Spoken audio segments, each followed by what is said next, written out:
Well, actually, that leads into my next question, which was what feedback have people given you about being a judge during the campaign? Not only about yourself, but just about what's needed to be a judge, or just thoughts about the legal process that may have come up that stick in your mind since you've been campaigning.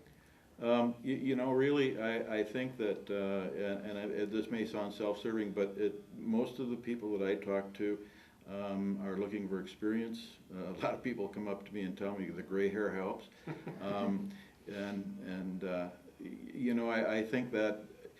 I think people presume that Mr. Voigt and I are both well educated, that we are both probably pretty fair attorneys. We've been around for a long time. Neither one of us has had any problems with the Bar Association, anything of that sort. I think they both think we're honest. At least I certainly have not heard anything negative ever directed toward Mr. Voigt, and nothing toward myself.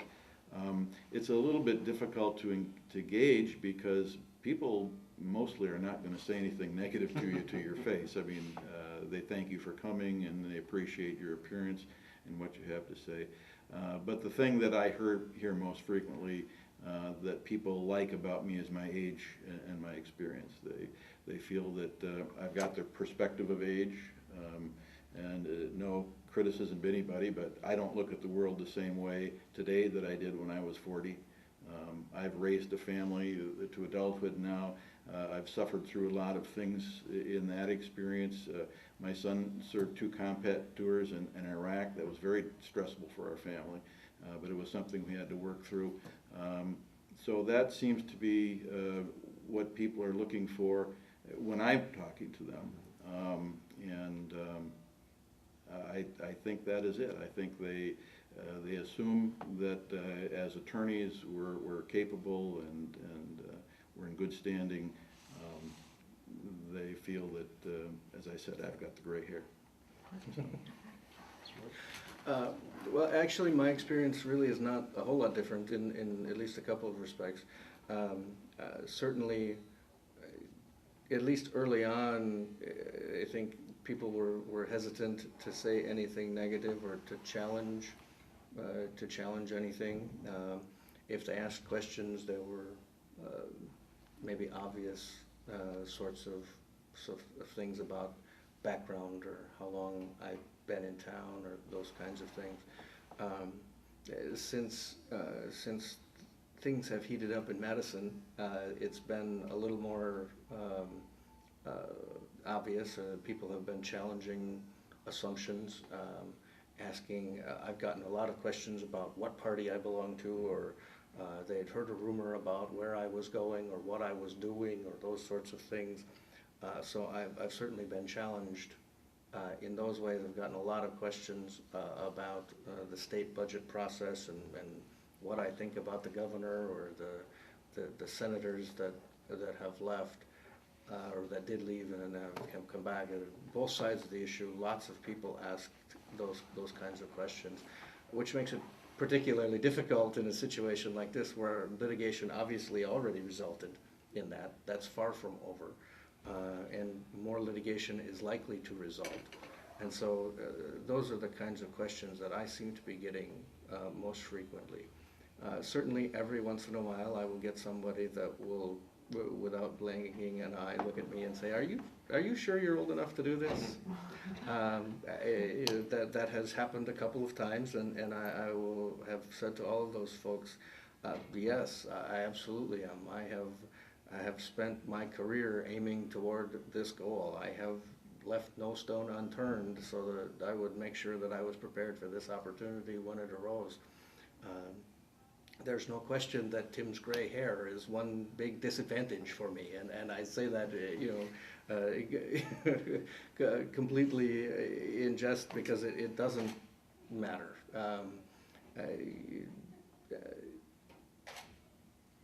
I think Tim is correct that the world assumes that both of us are well-educated, generically competent, and able to do the job.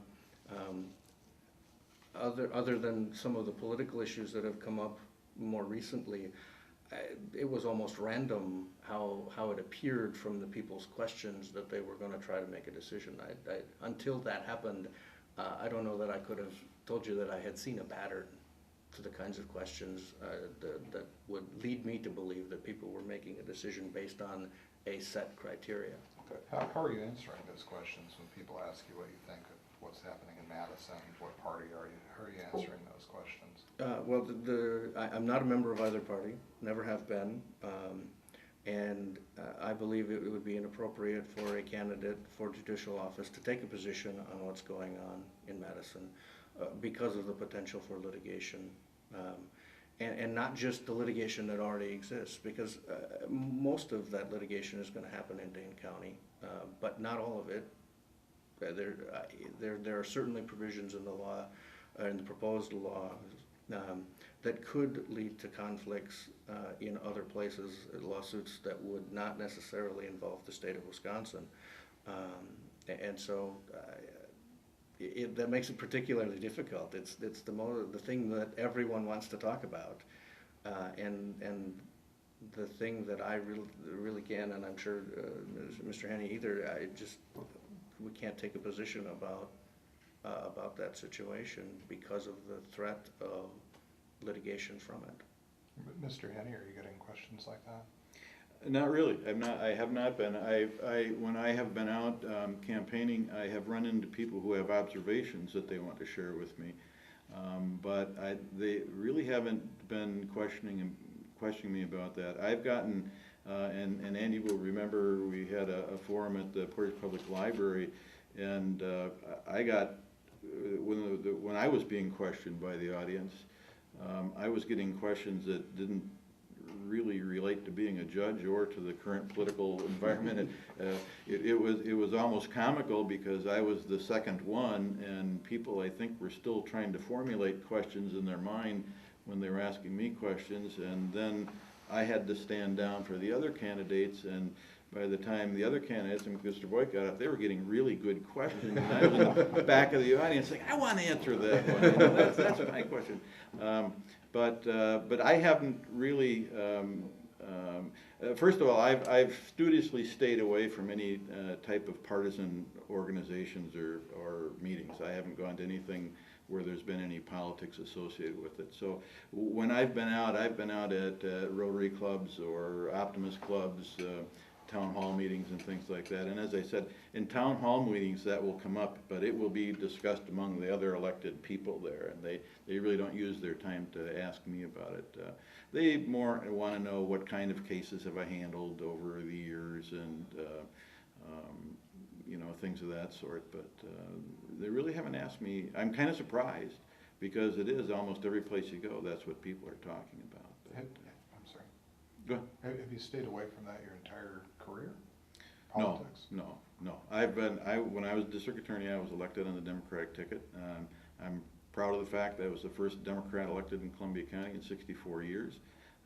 The one preceding me was the founder of Andy's firm, Arno Miller, was the last Democratic district attorney in Columbia County, and that was 1932. So, no, I've never been abashed about the fact that I have been a Democrat all my life. I've been proud of that too. But when you decide to run for a judicial office, you have to drop your ties to political parties, and I've done that. I was on the executive board of the Columbia County Democratic Party. I submitted a resignation and said I'm out now, and I can't participate in anything, and I think that's as it should be, and I think that's the way it's always been. I mean, almost every judge I know has a political history, almost all of them. Mr. Voigt is an exception to not have been engaged in any kind of political activity, partisan political activity in his history. So, but I think that's part of the role you take on, and you step away from that. And as Mr. Voigt was alluding to earlier, I think once you become a judge, you realize that you're the end of the line here. You're not here to promote your point of view or your attitudes about things. You're here to use your experience and your knowledge to see this thing go the way the law intends it to go, and that the law impacts the lives of people the way the legislature intended. So It hasn't been a problem for me. But Mr. Voigt, has that been your entire career? You're not a member of a political party now, but has that been throughout your? That's correct. I have not ever been a member of either political party. Actually, I kind of had a different approach to Tim. He has stayed away from all of the partisan events, and I've gone to all of them in an effort, in part because of his political past. Obviously, this is not the first office that he has run for. I really felt like that there was a need for me to make sure that my name was more widely known in more parts of the county. So especially those things that happened outside of the city of Portage, I made an effort to go to every one that I was aware of, partisan or otherwise, whether it was an event put on by the county's Republicans, the county's Democrats, or I went to a meeting of the spring meeting of the Grade Boat Club on Saturday night last weekend. So, and everywhere in between, I have tried to make sure that anywhere that there were a handful of people who were gathered who might listen to me, that I would try to be there to make sure that as many people knew who I was and know what I'm about as possible. So when you say partisan events, you're talking about both parties? Right. Okay. Right, it's sponsored by both parties, certainly.